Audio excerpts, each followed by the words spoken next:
Welcome to On the Mark. I'm your host, Mark Rubin. I am so excited to present this podcast series addressing our rapidly changing world and how it is affecting industries and people in unique and interesting ways. As John F. Kennedy once said, change is the law of life, and those who look only to the past or present are certain to miss the future. The business leaders and personalities who I will be interviewing in these podcasts certainly look to the future. And I hope you come away with information and inspiration that helps you adapt in both your business and personal lives. You can find these podcasts on all major platforms, including YouTube, LinkedIn, Facebook, Apple Podcasts, Spotify, and on our website, getsplatzer.com. Good morning. Welcome to On the Mark. I have to admit I'm a little intimidated today because as a guest, I have a member of the Hall of Fame of motivational speakers, a podcaster who has a lot more experience than I do in the field, and someone who it's like a rookie interviewing a Hall of Famer. But we're gonna do that today. Bruce has graciously agreed to participate. My guest today is Bruce Turkel. Bruce is an incredible motivational speaker. I've seen him speak. No one walks away from a Bruce Turkel presentation without feeling uplifted, without feeling better than they did when they went in, and frankly, very entertained. Welcome, Bruce. How are you doing today? Thank you. I'm doing great. I only hope my mother tunes in so she can hear that beautiful introduction. Okay. All right. So, I know you're also a branding expert, but I want to talk a little about the world we live in. And while it's true that people walk away, I saw you with an audience that was somewhat people in their 40s, 50s, basically a white, a white audience, not so mixed. But I wonder, when you give a motivational speech, and we live in a world where younger people see the world, I think, very differently than people my age see it. What's important to them, what their goals are, what they want to accomplish. I see people who are very, I'll call it MAGA or anti-MAGA. And you're giving a speech to people who you don't know who the audience is. They're diverse. Does that change the way that you try to motivate people, or is it all the same speech?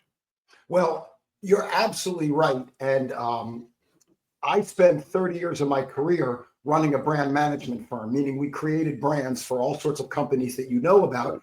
And we had to know who the customers of our clients were. It wasn't enough to know our clients. We actually had to know who they were doing business with.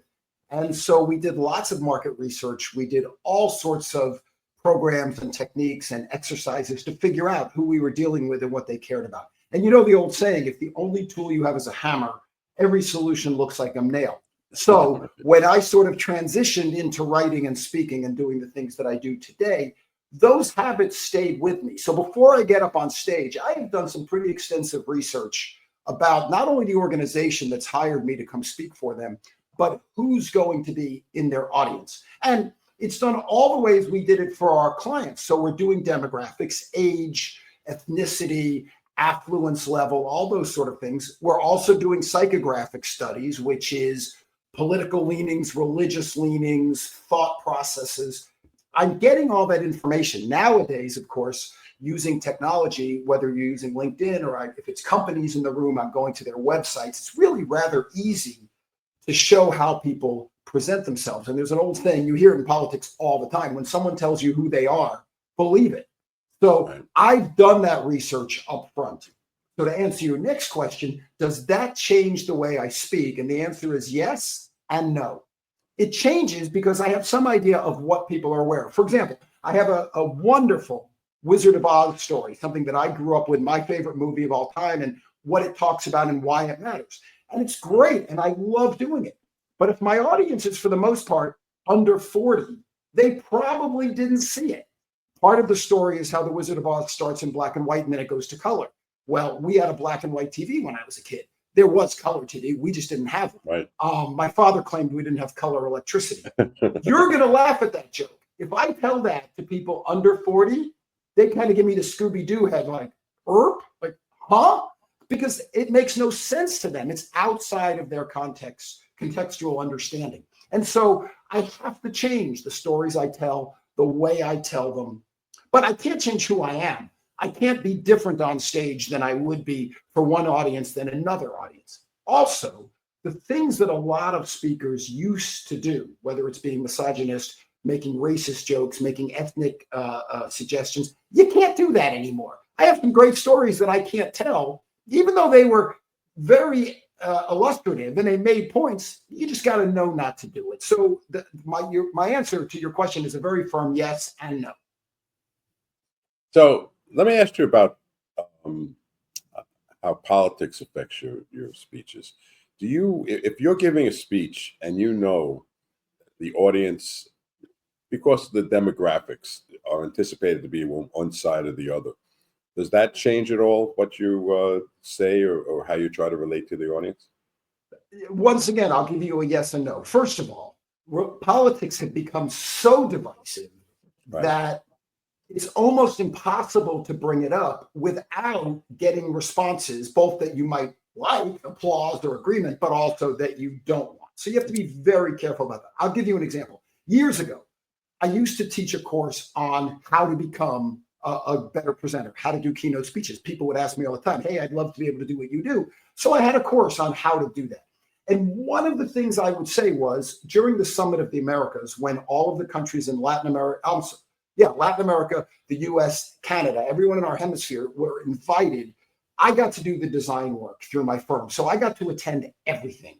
And I used to say, I saw the best speakers I had ever seen in my life. I said, so let me tell you something that I learned from Bill Clinton. And some people would applaud and some people would, ooh. And I'd say, listen, whether you like Bill Clinton or not is irrelevant. Later on, if you see me in the hallway of the lobby, you want to grab a beer and discuss politics and find out if I like him or I dislike him, I'd be happy to do that. But while I'm up here, that's not what this is about. This is a 50,000-foot view saying I saw this guy who was an amazing speaker, the best I've ever seen, and here's what he did. By the way, if you like him, you're going to dislike the next person I'm talking about, because I also saw Elizabeth Dole, who's also an incredible speaker, and I wanted to sort of dissect her techniques. They're very different than his. I said, and if you like him, you'll dislike my next example, and if you dislike him, you're going to like my next example. It's irrelevant. I'm not talking about them from a political, directional point of view. I'm saying as technicians, as public speakers, here's what they do. Well, here's the thing. That worked. As long as I always said, I'm standing in the center of the stage, right in the aisle. I am as partisan as anyone else, but you're not going to know it from me being up here because I'm going to show you what they do as technicians. That worked once I explained that. You can't do that today. I cannot say, well, if you like Biden, you're not going to like Trump. If you like Trump, you're not going to like Biden. I have opinions just like everybody else. But my job up there on stage is not to exacerbate that. My job is to give people information that they can use. And needless to say, when I get up on stage, they've already made suppositions.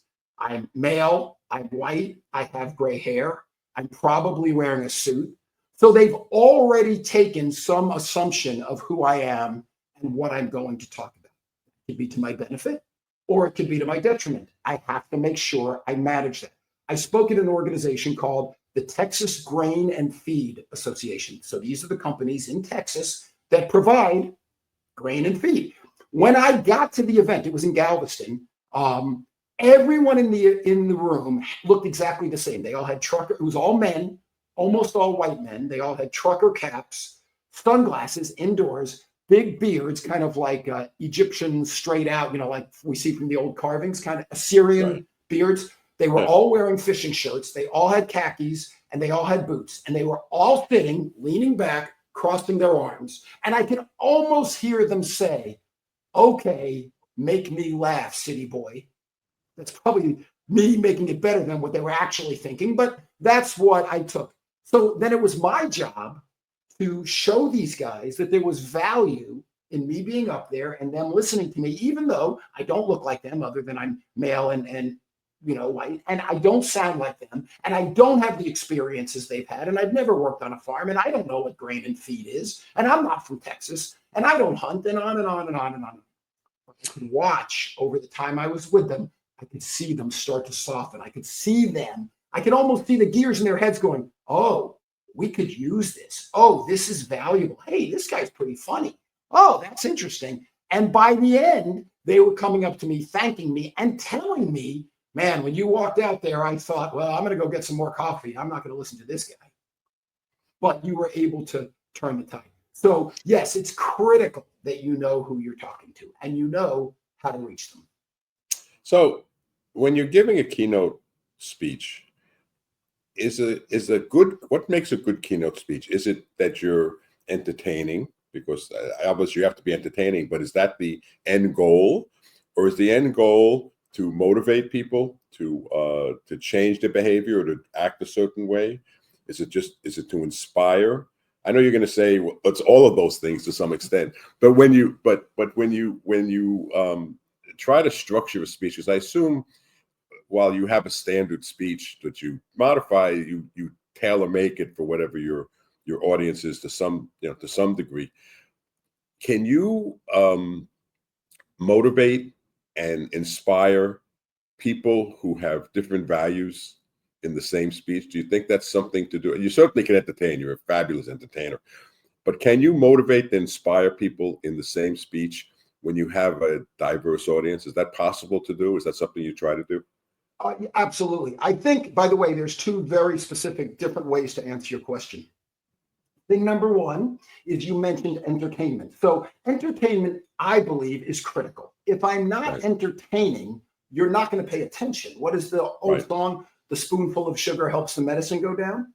Right. So I have to be entertaining because you instantly make a decision. Yes, I'm going to listen to this guy, or you know what? I'm going to pull out my phone and I'm going to update my Facebook marital status after last night's cocktail party. So I have to be entertaining. Number two, you have to be educational. I have to be providing information of value. Otherwise, I could be a juggler, a comedian, a fire swallower, a dancer. There's nothing wrong with only entertaining, but that's not what I'm being hired to do.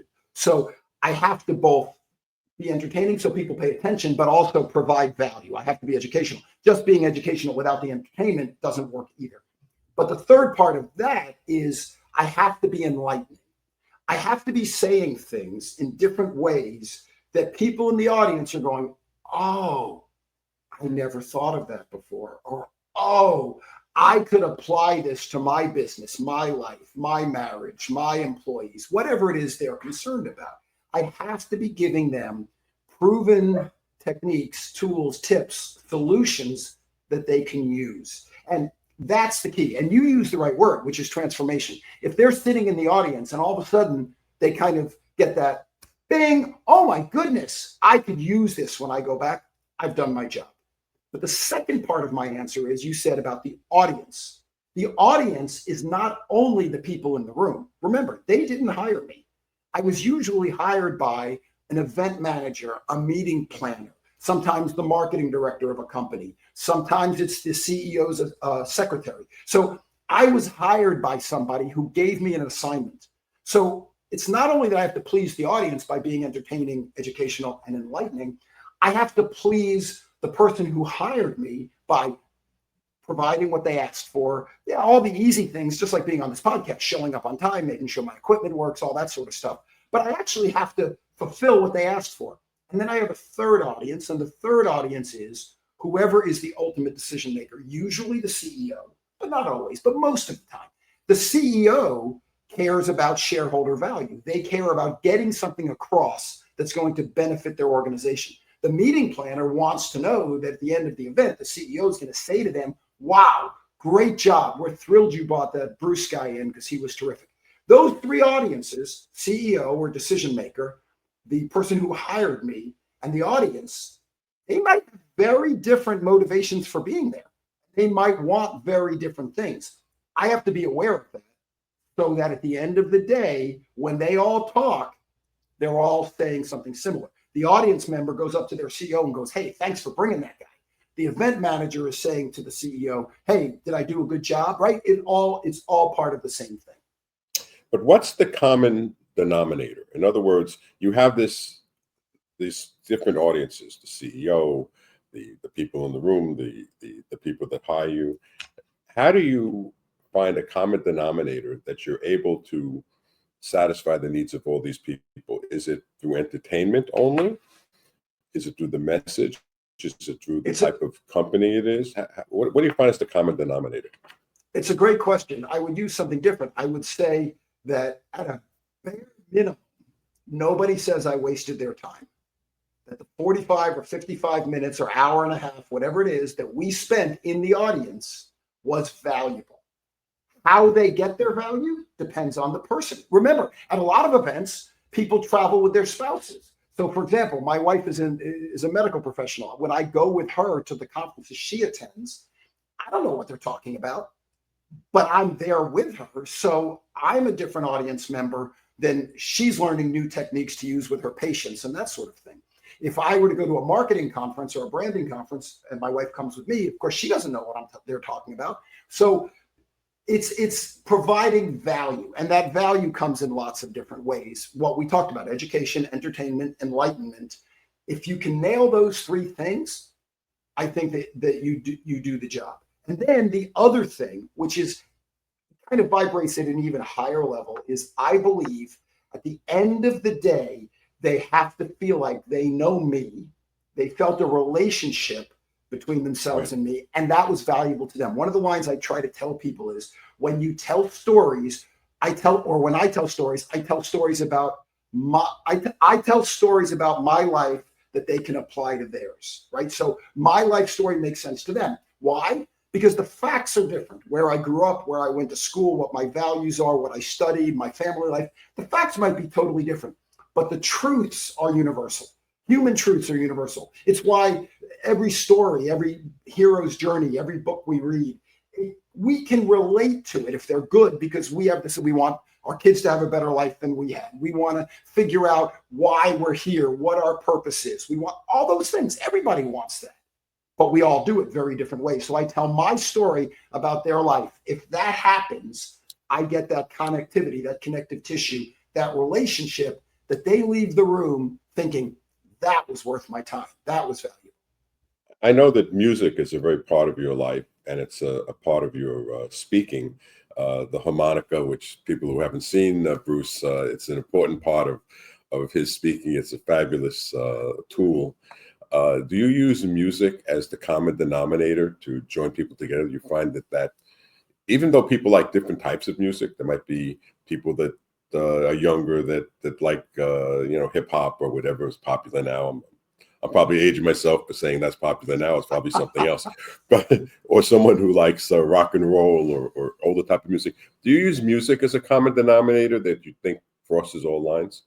That's a very perceptive question. You might remember that when I spoke in Austin, when you and I were together, Right. I opened my presentation by playing music, and I do it for a few reasons. First of all, I want the people in the audience, again, to go, oh, wait a second, this is different. Here's a guy in a suit and tie in a corporate event, and he pulls out a harmonica and starts to play it. This is not what we were expecting. Maybe we should put the phone down and pay attention. And then, by the way, he's a great harmonica player. If you ever Thank see you. him, I mean, he plays a mean harmonica. I don't know what other instruments he plays. I see there's a guitar in the background, and I'm sure he plays other instruments, but he's a champ on the harmonica. Well, guitars are too hard to travel with. Harmonicas are easy to travel right, with. So, right. So thank you. So yeah, and you might recall that I played something by Johann Sebastian Bach, which of course no one expects to hear on a harmonica, but a harmonica is a musical instrument. So I can read music and I can play the part. So I played that, and then I played something by Sonny Boy Williamson, blues, the kind of stuff the Allman Brothers and Led Zeppelin and everyone else redid. So automatically, whether you don't like either kind of music, to use your point, you said rock and hip hop, now you're hearing classical and blues. But what happens is, first of all, you're entertained because you didn't know you could do that. Yeah, you knew you could play blues on a harmonica, but you didn't know you could play classical. Second of all, you're thinking, this is going to be different. And third of all, you don't know what's coming next. So maybe I didn't pick your favorite kind of music, although they're both very melodic, so you could relate to it. But you don't know what's coming next. And then at the very end, you might recall, we had taped harmonicas under all the chairs. I had people pull them out, and I taught everyone in the audience to play a Beatles song. I didn't want to give away the surprise for someone who sees you in the future. No. I want them to hire me, so I want them to hear that. Okay, so they want to hear. Yeah, it's a fabulous awesome. tool. But thank you for that. Yeah. But the reason is because I did research, of course, and I read a study. I think I talked about this when I spoke to the group, but I read a study done by Forbes where they asked Fortune 500 CEOs. So these are men and women with private aircraft at their disposal. That's the level they're at, right? If you weren't the CEO of a Fortune 500 company, what would you want to be doing? And by a huge margin, the majority said rock star. Well, it seems to me that that means that most people would like to be a rock star. Now, we can't make that happen. However, if I can teach you to play a Beatles song on the harmonica, what happens when you go home and your spouse says to you, hey, Howard, what did you learn at this conference you went to? You don't say, oh, I learned how to amortize our tax structure across the matrix of divestibles. Right. You don't say, oh, I learned that for diabetic research, there's a new technique. You go, look what I can do. And then you play the Beatles song on your little harmonica, and you feel like you're you feel like $1 million. I made you feel good about yourself. And so it might not be your favorite kind of music. It's possible that you never heard of the Beatles if you're young enough, although I doubt it. My kids love the Beatles, but whatever. But the point is, it opens your eyes to something you didn't know you could do, a skill set you didn't know you had.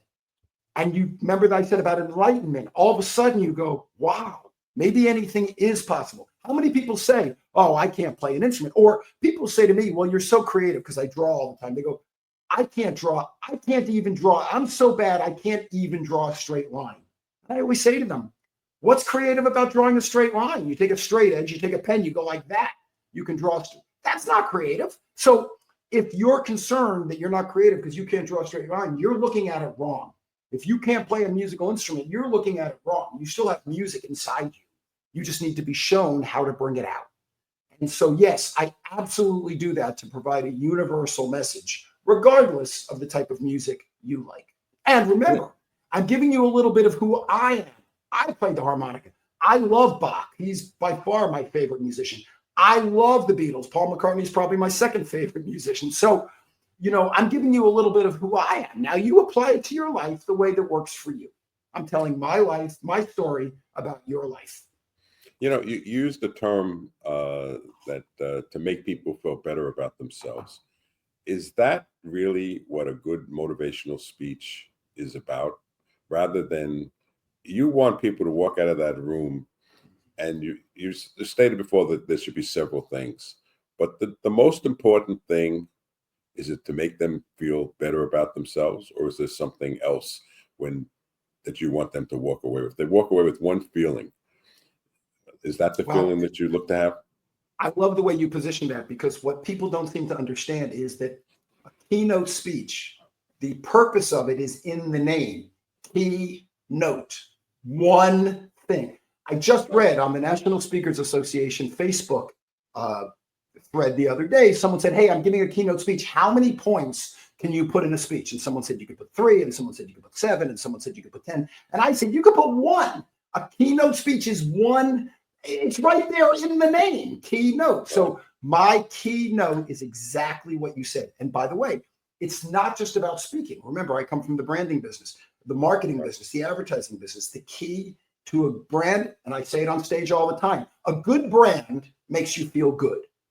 But a great brand makes you feel good about yourself. And that's the key. If you're building a company, if you're a salesperson, if you're a waiter or a bartender, if you're a spouse, or if you're up on stage, if you want your audience to love you and to respond with money, with affection, with whatever it is you're looking for, a good brand makes people feel good, but a great brand makes people feel good about themselves. If people feel good about themselves from being with you, you have done your job.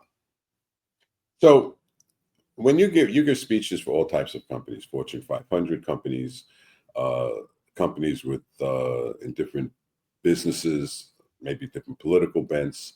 If you, for instance, are hired to give a speech for a company that has a political bent, say something like a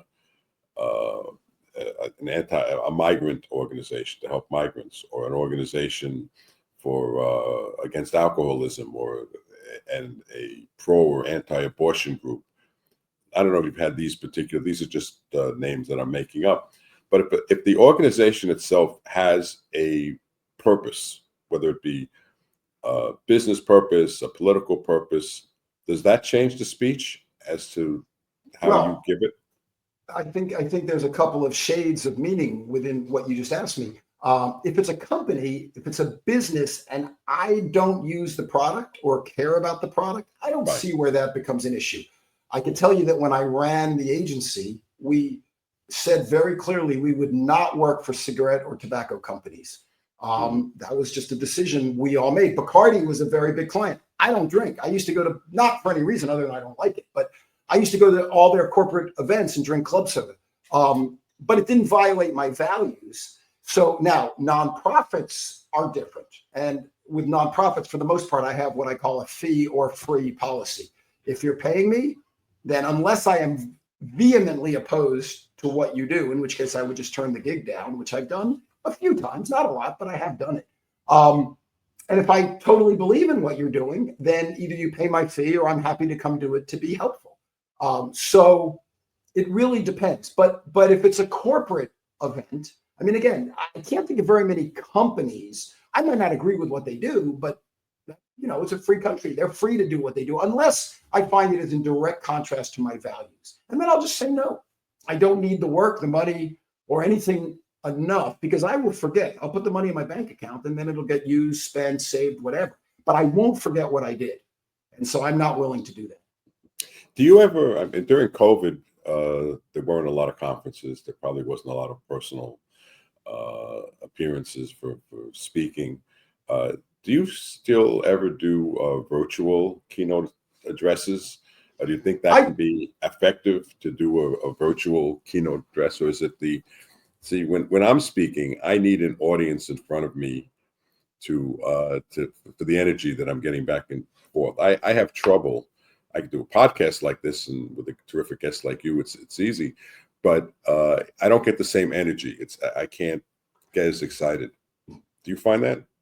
I do. It's all about energy. You used the right word. It's energy and enthusiasm. The Beatles, their last thing they ever recorded or ever published. And in the end, the love you take is equal to the love you make is a great way to look at it. But to your point, during COVID, there were no in-person presentations, and I did a lot of virtual stuff, and I still do them occasionally.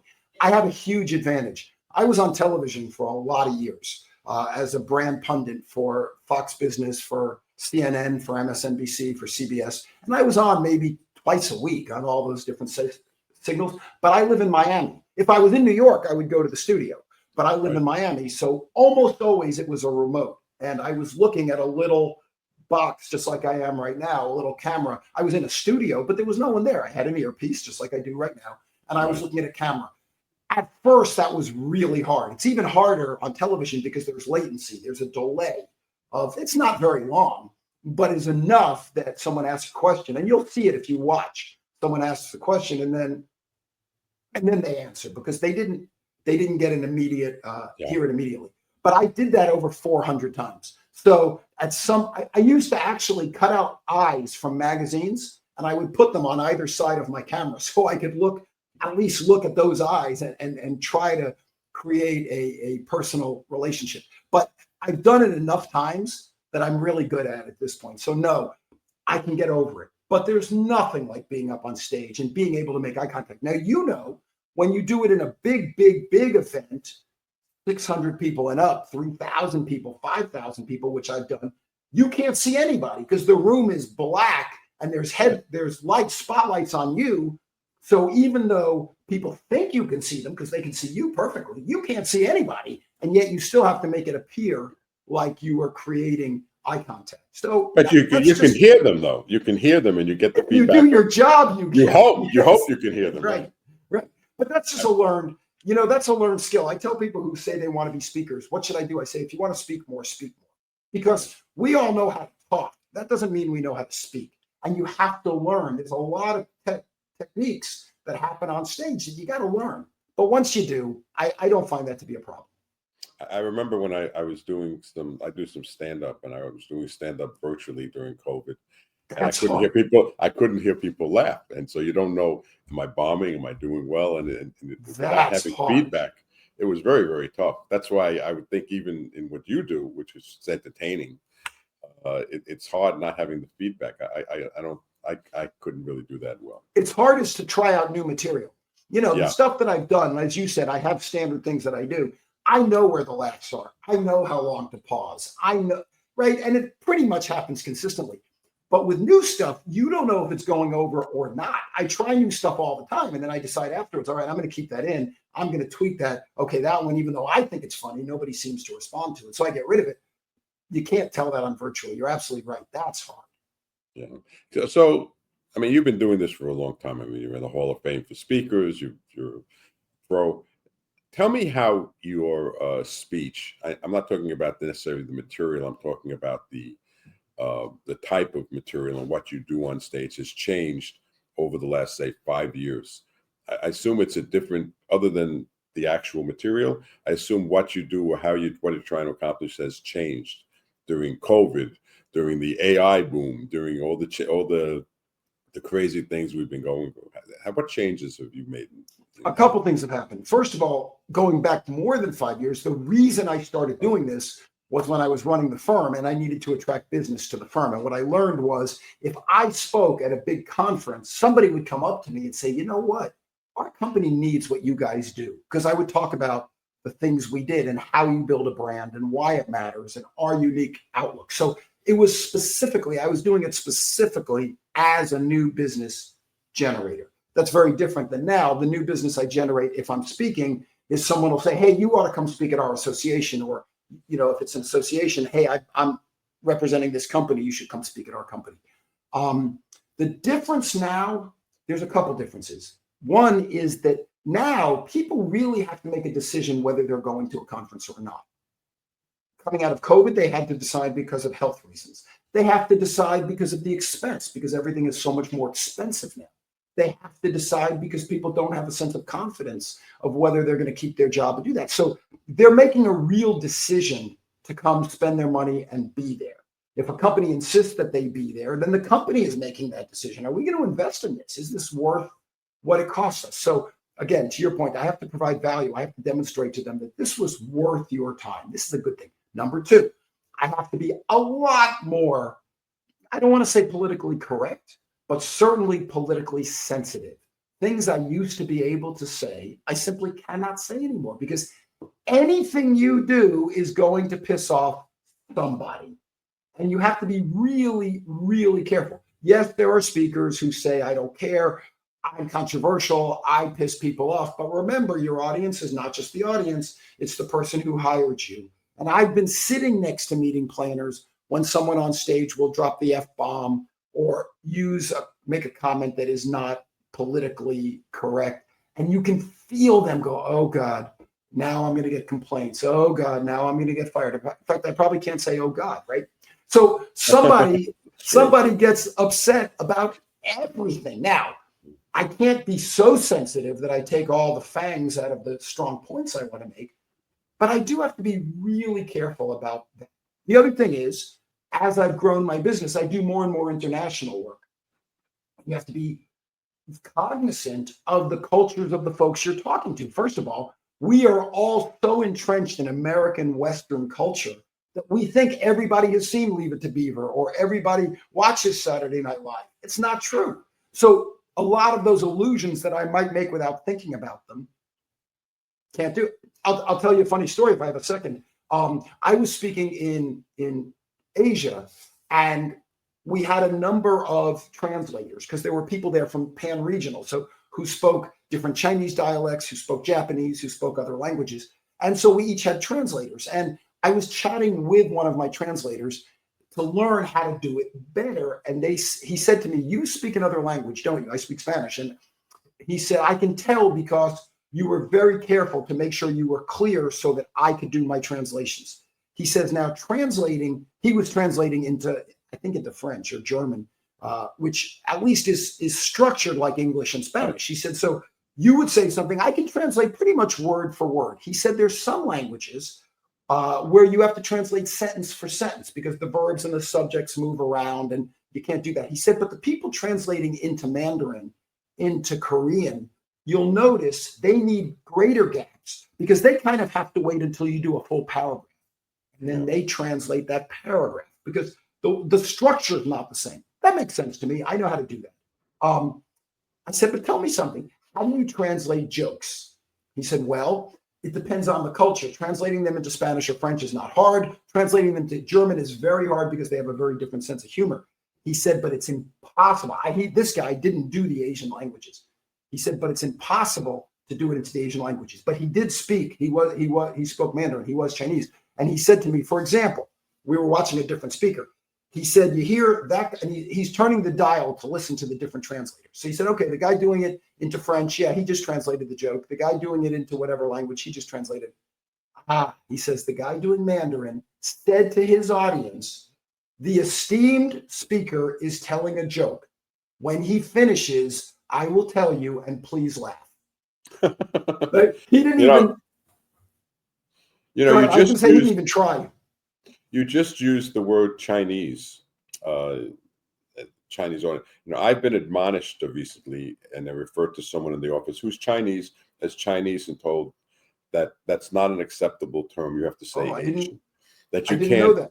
You know, and it leads me to think that the pendulum of political correctness, I think, swings back and forth. I'm hoping it swings back and forth, and I'm hoping that the culture, which is so politically sensitive about everything, it seems to be going, you know, more and more. You have to be careful about everything that you say and how you say it. Hopefully, do you think it'll ever swing back and people will relax about things like that, or do you think it's something that permanently we're going to do? No, well, listen, permanent change does happen, but pendulums also swing back and forth for a reason. I have to keep in mind when I'm on stage why I'm there. Am I there to espouse my personal values and to say the way I think things should be? Or am I, on the one hand, on the far other hand, am I there to provide simply a commercial product based on the person who paid me? I believe it's somewhere in the middle. As I said earlier, I need to do what my client needs to get done. But on the other hand, I need to build connective tissue with my audience. But part of doing that is to make sure that I am being as reasonable about it as I can. I have a friend who speaks in DEI, diversity, right, equality, and inclusion. And the reason I think she's such an incredible DEI speaker is she doesn't get up and lecture people. She doesn't say, now you can't say this, now you can't, which a lot of them do. What she says is, do the best you can with what you have at the time. Because remember, a DEI speaker is not speaking to DEI community members. They already know it. She's speaking to business people who have not had to have that level of sensitivity and may feel either challenged, uncomfortable, or whatever. She understands who her audience is. And she believes that if she gives her audience an out, essentially saying, look, you might have done this wrong. You might not have understood this. You might not have put yourself in that other person's moccasins because they're different skin tone, or they speak a different language, or they have a different sexual preference than you do. Okay, you didn't get that right before, but today you can do the best you can with what you have at the time. And hopefully that behavior gets better and better. When she's done, the people who were probably not doing it very well before can go, oh, that makes sense to me. I can do that. And I think that's brilliant. So I think here you have someone who is in that world, who has figured out that the way to make it work is to help the pendulum swing, instead of saying, well, I check off these boxes, therefore you cannot say that to me. She doesn't do that. She's obviously of other communities, but she doesn't do that. She talks to you and I and says, here's how you can be better. So I don't want to get into politics, but you keep saying that, but you keep dragging us there. I know I can't help myself. You know, we have an administration that DEI is something that is being taken out of a lot of society. The programs, people in the military, people in different programs. Do you think that government policy will affect how speakers speak on things like DEI? Does the government's position on some policies affect on how you feel that you can speak on issues such as a DEI issue? You know the old saying, Marshall McLuhan wrote it, I don't know who invented water, but it wasn't a fish. Right. We are fish and we swim in the water of public opinion, public discourse. People want to pull you into that, and then they want to take you to one side or the other, depending on where they are on the issue. And of course, you and I and everybody listening and everybody watching and everybody else also has their personal opinions. Right. But that's not my job when I'm up on stage. Once again, I won't do things that violate my values. I'll either not go in the first place, or I will change what I do. But whether my values are popular or unpopular at the time, I'm not going to change who I am or what I believe in or what my parents taught me or what I learned growing up or learned in Hebrew school or whatever. I have a very clear way I think things should be done. At the same time, I need to be cognizant of all the people in my audience, as I told you. So I'm kind of lucky because my job is not to talk about those things. Now, if someone says, hey, you're building a brand, what happened when Nike supported Colin Kaepernick? Or what happened when Hobby Lobby did not give benefits to gay spouses of employees, and on and on? Well, I can talk about that really without taking sides, because I'm an expert in branding and I can talk about both sides. And I could say, here's what happened and here's what happened. And Budweiser lost all that business. Nike's business skyrocketed afterwards. If the only thing a company cares about is shareholder value, it's kind of hard to say that by violating what some people believed it hurt their business, because it didn't. People can argue with me, but those are empirical facts. I'm not telling them my opinion. I'm saying, here's what happened. Now, if they say, well, how would you walk that tightrope? I could explain some of the ways that we've helped our clients through those problems, but I'm not there to stand on one side or the other, to wave one flag or the other. So yes, I absolutely believe the way the government pushes discourse affects what happens to people on stage, but not only in the direction that the government requires. It really depends on who you are, what you're talking about, who you're talking to, and who hired you to be there. Well, Bruce, I want to thank you. I'm looking at the clock, and we've gone over, and I could go. I've lost total track of time. This has been another hour, and it's just fascinating for everyone out there. If you're looking for a keynote speaker, you couldn't do better than Bruce. He's amazing and entertaining and informative, and he's just a great guy and has great hair. If you like, unlike mine, he's got a fabulous hairline. So, Bruce, thank you for being on the Mark. And I think I'm going to be seeing you at Charleston. Are you going to be there this year? Indeed, I will be there. Yes. And in fact, the woman I told you about who speaks on DEI, she's one of our speakers. We have 4 sensational speakers this year. I'm not one of them because I was able to bring in 4 of my friends. I think 2, maybe 3 are Hall of Fame speakers as well. We have sensational speakers. Wow. So this can be great. All right. Well, thank you for being on the Mark, and everyone have a good day. Thank you. This was a treat, Howard. Thank you. Thank you. I hope you enjoyed this episode of On the Mark. I started this podcast by quoting John F. Kennedy and would like to end it with quoting one of my favorite baseball players, Nolan Ryan. Enjoying success requires the ability to adapt.